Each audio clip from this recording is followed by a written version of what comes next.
untuk memperkirakan apakah di desa kita ada inflasi, nanti dicek dibandingkan dengan data atau angka di tanggal 1 Januari 2022, kalau di bawah 3% itu maka sering dinilai relatif tidak ada inflasi.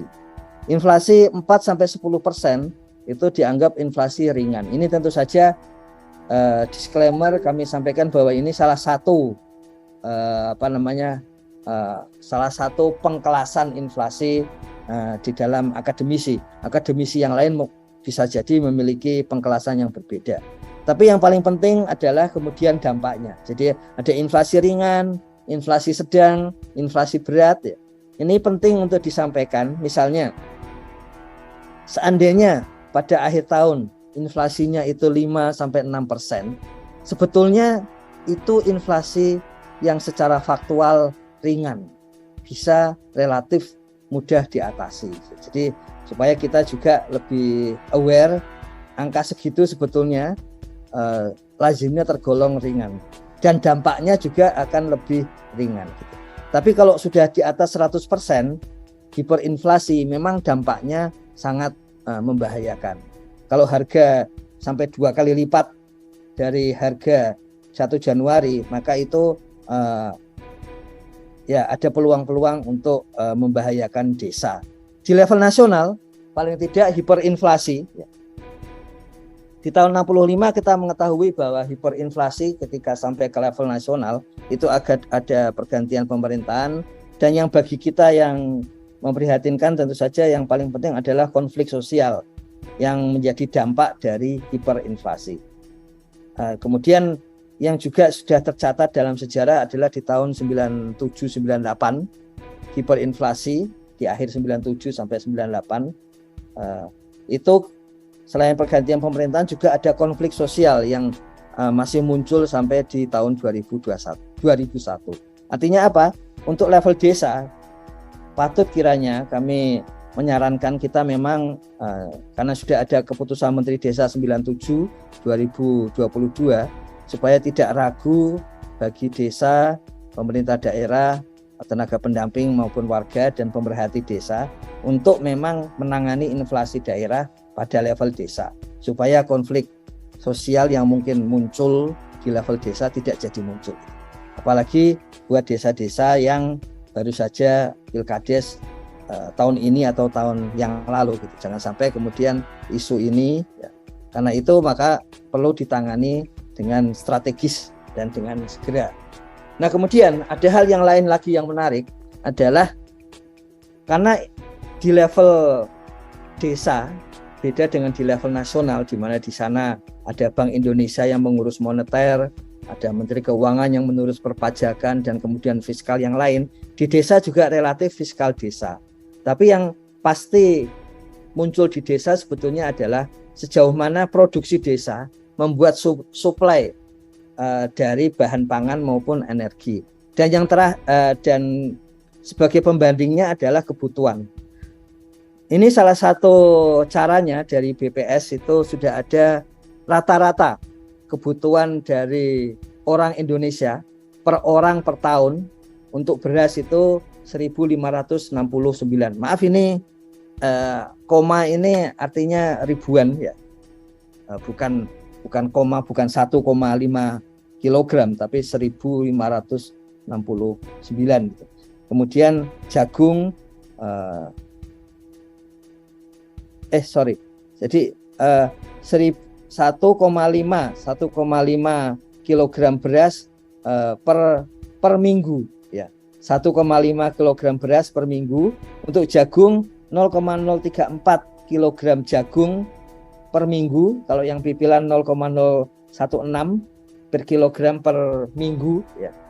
Kemudian setelah kita dapat itu, kita kalikan dengan jumlah penduduk desa. Kemudian kita kalikan dengan 52 minggu karena ini adalah kebutuhan per minggu. Maka kalau kita kalikan satuan tadi, kolom 2021 dikali jumlah penduduk desa dikali 52 minggu, maka desa untuk pertama kalinya masing-masing desa akan mengetahui kebutuhan beras desa itu tersedia dalam setahun. Apa pentingnya nanti Pak Nasrun yang memiliki ide ini, saya hanya mengoperasionalkan. Kalau idenya Pak Nasrun waktu didiskusikan dengan Gus Salim, kalau desa mengetahui kebutuhannya, maka lumbung pangan desa, maka kekhawatiran desa kalau bisa terpenuhi apa tidak, itu pemerintah desa bisa punya bayangan. Kalau sudah tahun sekian tinggal berapa minggu sisanya, maka desa perlu selama akhir tahun sampai akhir tahun menyediakan beras tersedia sekian ratus kilogram atau sekian ton atau sekian kintal seperti itu. Ini beras, jagung, ketela, pohon. Ini ketela pohon ini apa namanya, ubi ya, gaplek. Ini versi yang kami ambil dari BPS sehingga bisa ketahuan. Mohon maaf, yang kolom 2021 itu adalah kebutuhan per minggu di tahun 2021. 2022 kita menunggu apa namanya publikasi dari BPS berikutnya. Jadi tersedia seperti ini sehingga desa, kalau katakanlah kami desa yang punya kemandirian ketahanan pangan, ya tinggal dibuktikan apakah kebutuhan ini bisa tercukupi di desa. Dan yang terakhir kami ingin sampaikan bahwa keputusan Menteri Desa nomor 97 2022 itu sudah dipraktekkan di lapangan, sudah diimplementasikan. Contohnya surat Bupati sebagai salah satu contoh. Bupati Morowali memberikan surat kepada desa. Kalau kita lihat di sini isi yang bagian A dan B sesuai dengan keputusan Menteri Desa. Yang bagian C ya itu apa namanya, yang tadi kami usulkan tabelnya ya. Jadi tabelnya di sini Pak Bupati tabel pada harga satuan, kami tadi usulkan bagaimana kalau desa punya tabel harian atau mingguan sampai akhir tahun, sehingga untuk pertama kalinya desa akan punya garis inflasi bulanan dan tahunan. Kemudian berbagai langkah-langkah tadi yang kalau di kami ada apa namanya matrik kebijakan dan strategi. Ini Pak Bupati juga memberikan contoh seperti itu. Dan Gus Salim sendiri, Menteri Desa sendiri juga aktif untuk awareness terhadap inflasi daerah pada tingkat desa. Jadi beliau pada hari Senin kemarin menulis tentang menangani inflasi di desa di koran Jawa Pos, dan kemudian tenaga pendamping profesional, kepala desa, perangkat desa juga mentrendingkan di dalam apa namanya itu Twitter. Kalau saya cek sampai jam 9:30 hari Senin ya, karena sebetulnya lebih dari itu ternyata itu trending tertinggi sampai ke nomor 4. Jadi menangani inflasi, artinya awareness tentang inflasi daerah pada tingkat desa itu sudah sampai ke level nasional ya.